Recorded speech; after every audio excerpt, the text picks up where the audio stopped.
Hola, hola mis amigos, Dios te bendiga en gran manera. Bienvenidos a tu Maranatha Class Conexión 7. Mi nombre es Nick Noel y te doy la bienvenida a este podcast. Para esta oportunidad vamos a estudiar la lección número 6 titulada Jesús y el budismo. ¿Dónde está fundamentada? ¿Qué lecciones vamos a aprender? Bueno, descubre allí tu Biblia en el Juan capítulo 9. Esta va a ser nuestra base bíblica para desarrollar la lección y para eso tenemos un invitado especial. Ya nos ha acompañado en otras oportunidades y bienvenido amigo Martín Mendoza. ¿Cómo te encuentras, Martín?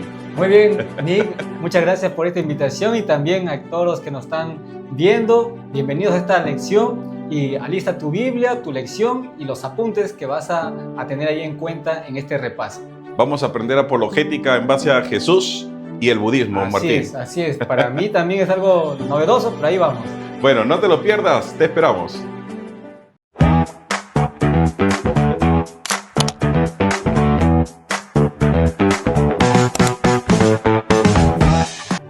Hace más de 2500 años vivió un hombre llamado Siddhartha Gautama, un hombre que vivió en las riquezas, entre los lujos y tenía absolutamente todo. Sin embargo, observando hacia afuera, hacia la sociedad, veía mucho sufrimiento, dolor, hambre, y esto le impulsó a dejar todo lo que tenía, sus comodidades, por ir a buscar el sentido de la vida. Y se hacía muchas preguntas: ¿por qué hay tanto sufrimiento?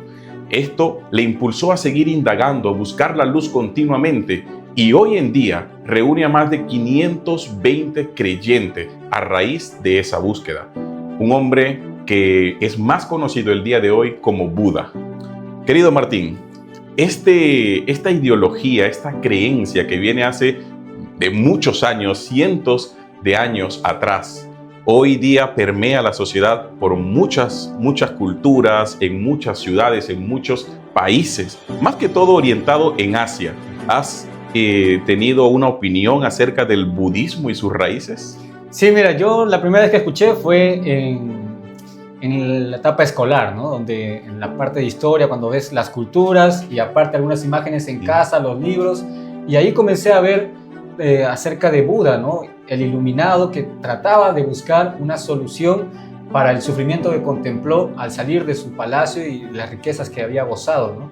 Y a través de ello, pues, desarrolló diferentes, una forma como para poder librarse de ese sufrimiento y del dolor a través de maestros que le enseñaban, a través de búsqueda de algo que le pudiera dar a él un descanso a lo que veía, ¿no? Y entre esas cosas que pudo ir indagando y aprendiendo, pues llegó a un punto en desarrollar toda una fórmula dentro de la fe que sostiene para encontrar esa paz que buscaba, ¿no? Y era la iluminación espiritual a través de cosas como, por ejemplo, el vaciar la mente, el llegar a un punto de concentración, mirarse hacia uno mismo, anular los deseos, llevar una vida ascética, tener el control de las cosas que puede tener negativas y obviamente llevar una vida que pueda ser muy buena, con una moral y una ética que sea correcta, ¿no?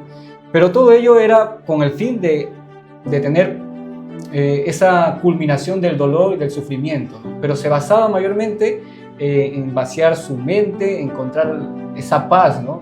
Pero allí en todas esas cosas podemos contemplar que él se centraba en el ser humano, ¿no? No había una entidad que pudiera darle, sino que él buscaba, ¿no? Aunque no se autodenominaba un dios o un personaje, un ser divino, buscaba de todas maneras, ¿no? Buscaba esa iluminación espiritual. Ahí encontramos el primer contraste, ¿no? con Jesús. Vemos que él se centró en buscar esa solución como no solamente como un punto de partida, sino llegar a la etapa final, donde el ser humano pueda liberarse de ese sufrimiento. ¿Cómo hacer para poder librarnos de ese sufrimiento? Sin embargo, ese primer contraste dista mucho de lo que Jesús nos ha enseñado, porque nos dijo que en este mundo iba a haber sufrimiento, que en este mundo íbamos a encontrar situaciones adversas, complejas, pero que Él iba a estar con nosotros. Es decir, el camino, el medio que iba a sostener a todo cristiano, Martín. Así es, ¿no? O sea, el dolor y el sufrimiento no es algo que podamos eliminar por nuestra propia voluntad o propia cuenta, ¿no? Es algo que tendrá su fin con la presencia de Dios. Y en medio de ese dolor, Jesús nos acompaña, ¿no? Jesús nos acompaña. Y también la otra diferencia es que no nos centramos en nosotros, ¿no? O sea, no nos miramos, no tenemos ese punto de introspección, de intimidad, para acabar con ello, con el dolor o el sufrimiento y alcanzar una vida espiritual elevada, sino que nosotros nos refugiamos en Dios, que es un punto muy diferente con el budismo, ¿no? Así es. Y fíjate que, tal como lo hemos mencionado hace poco, nosotros vamos a centrar la lección de esta semana en el libro de Juan, capítulo 9. Y allí es interesante porque en la historia nos menciona acá que al pasar Jesús vio un hombre que era ciego de nacimiento, que se había acercado a un estanque, y dentro de ello, ¿no?, le comenzaron a preguntar a Jesús: Rabí, ¿quién pecó, este o sus padres, para que haya nacido ciego? Y respondió Jesús: no es que pecó este, ni sus padres, sino para que las obras de Dios se manifiesten en él. Jesús vio a alguien que estaba sufriendo, Martín. Vio a alguien que era prácticamente denigrado por la sociedad. Estaba allí sufriendo todo lo que pasaban. Quizás tenía compasión o no, o se burlaban, pero era un hombre que veía o que sentía en su vida ese sufrimiento desde su nacimiento. Jesús lo vio, se compadeció, ¿no? Y cuando comenzó estas preguntas, que son las preguntas que nos hacemos en el día de hoy, tú y yo: ¿por qué hay tanto sufrimiento en el mundo? Esa pregunta que, así como a Gautama le llenaba allí la mente y comenzaba a darle vuelta el por qué tanto sufrimiento, nosotros el día de hoy también tenemos una respuesta para ello, centrado en la Biblia. Y Jesús le responde de una manera maravillosa: no es que éste haya pecado, ni sus padres, sino para que se manifieste las obras de Dios. Así es, Nick. O sea, prácticamente en este contexto del conflicto en que vivimos en esta tierra, el sufrimiento va a estar presente mientras haya el pecado, ¿no? Así es. Pero en medio de ese contexto también está la presencia de Dios, que viene a traer la solución a esos males, a ese dolor, a ese sufrimiento que el pecado nos ha traído. Y en este caso, para este hombre ciego, pues la presencia de Dios fue la luz, ¿no? Fue la luz. Ya Jesús había dicho en capítulo 8 que Él era la luz del mundo, ¿no? Y acá lo vuelve nuevamente a resaltar en el versículo 5, ¿no? Que Él era la luz del mundo. Yo soy la luz del mundo. Y vino a darle esa luz a este hombre que vivía en sufrimiento, ¿no? Y no solamente en su ceguera, porque hay un momento en que este hombre también, al recobrar la visión, fue perseguido y fue expulsado de la iglesia de su tiempo por los fariseos. Así es. Y Jesús lo buscó nuevamente cuando él tenía la vista. Entonces Jesús es la luz en medio de ese momento de dolor y de sufrimiento. Aquí vemos que Gautama era un hombre que se consideraba iluminado, pero al contraste con Jesús dice: yo no soy iluminado, yo soy la luz del mundo. En esencia es la luz. Imagínense ustedes como el sol y la luna, ¿no? ¿Por qué vemos una luna que está iluminada?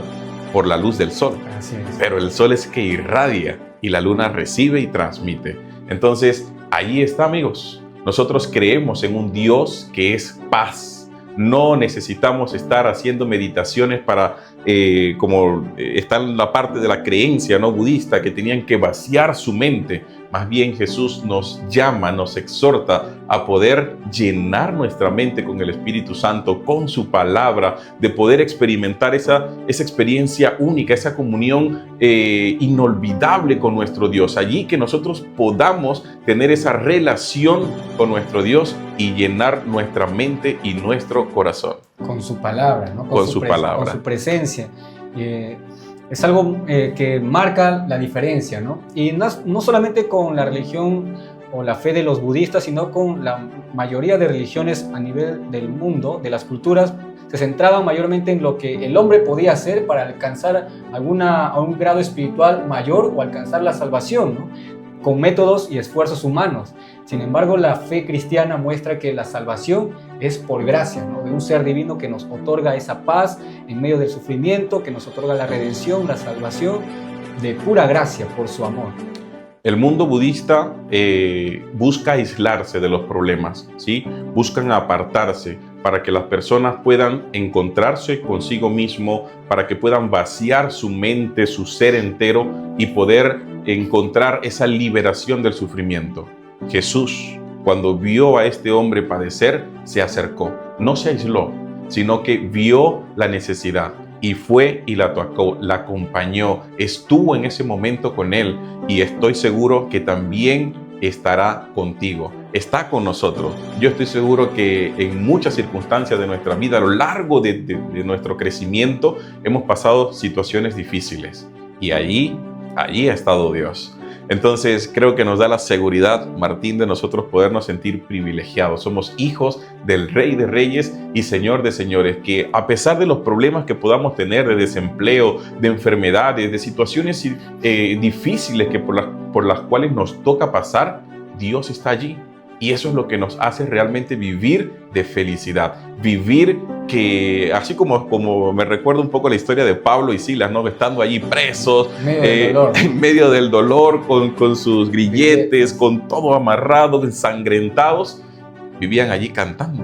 Dice la Biblia que estaban cantando. ¿Por qué? Eso es el gozo que da el Señor. No que nos va a librar del sufrimiento por ahora mientras estamos en esta tierra, pero vamos a salir librados. Amén, amigo, ¿no? Aunque ande en valle de sombra de muerte, no temeré mal alguno, porque tú estás conmigo. Amén, qué bonito. Así que la presencia de Dios siempre va a estar con nosotros en medio del sufrimiento y el dolor. Él es la luz que nos da ese refugio, ese calor, esa seguridad en medio de esas situaciones. Él es nuestra paz también, donde nosotros tenemos que refugiarnos en sus promesas, en sus palabras, llenarnos de Él para tener ese gozo de su paz.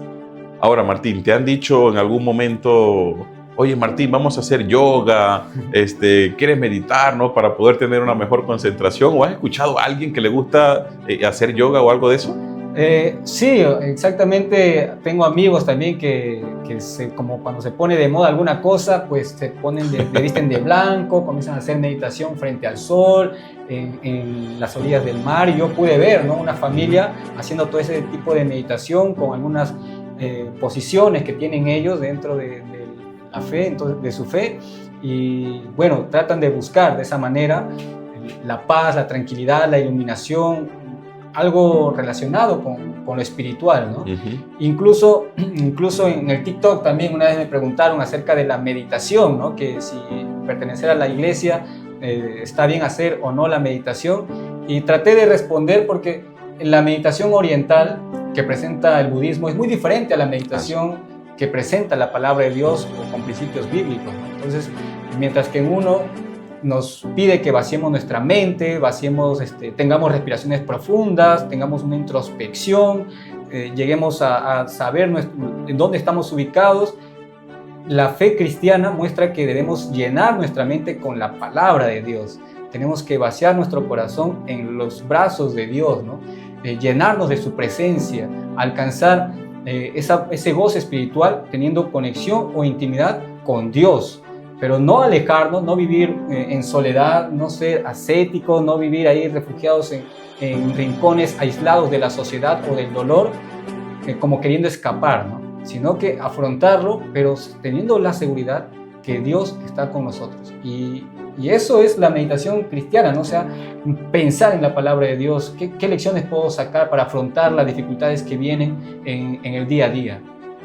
Y esto nos va a ayudar, amigos, a poder tener a ciencia cierta qué es lo que tenemos que tener claro para poder defender nuestra fe, para poder meditar, pero en la palabra de Dios. Y cuando tengamos este tipo de situaciones donde nos cuestionen nuestra fe, pues allí tenemos que realmente hacer apologética, ¿no? Decir dónde está fundamentado, por qué creemos en esto. Y es muy importante que nosotros tengamos en consideración que sí, el budismo ha permeado muchas culturas, ha estado influenciando a tantas personas en el mundo, pero hoy nosotros confiamos en Jesús, en que no solamente enseñó cómo andar en el camino, sino que nos dijo: yo soy el camino. Yo soy la verdad, soy la vida. En Él vamos a encontrar la paz. Bueno, queridos jóvenes, Martín, hemos llegado ya a la parte final. Creo que esta lección es maravillosa y tiene mucho por dar, ¿no? Mucho, y creo que ahí los amigos, los jóvenes que están escuchándonos pueden investigar, pueden analizar, pueden buscar, comparar y lograr, ¿no? Tener un entendimiento mayor, pero siempre manteniendo la Biblia como principio y norma de fe. Amén, amén. Te reto entonces a que puedas allí buscar qué otras religiones puedes hacer una comparación, qué otras religiones te han impactado quizás en la forma de ser, en la forma de creer, la forma de cómo está relacionada su fe, y puedes hacer un contraste allí con Jesús. Como lo estamos comparando ahora, ¿no? Hemos hablado acerca del hinduismo, hablado acerca del budismo, hemos hablado acerca de las creencias a nivel general de tantos dioses que existen, pero nos encontramos hoy que Jesús es nuestro Dios. Martín, palabras finales para los jóvenes. Apreciados amigos, busquen la presencia de Dios en sus vidas, en medio de circunstancias como el dolor y el sufrimiento. Jesús es el refugio para nuestro corazón, así como lo fue para este hombre ciego del capítulo 9 de Juan, ¿no? Que en medio de su ceguedad, del dolor que había experimentado por muchos años, Jesús llegó a él para darle vista, iluminación, no solamente una iluminación física, sino una iluminación espiritual, porque él era la luz para su vida. Y también puede ser la luz para la tuya. Por supuesto que sí. Queridos amigos, gracias por estar con nosotros, gracias por acompañarnos, que Dios te bendiga. Te invitamos a seguir estudiando tu lección, que está realmente maravillosa, a poderla subrayar, a poder comentar allí, porque tiene todo el espacio para poder hacerlo. Así que no te pierdas de estas maravillosas lecciones. Martín, nos despedimos entonces, será hasta una próxima oportunidad. ¿Sí? Bendiciones, amigos. Chao, chao.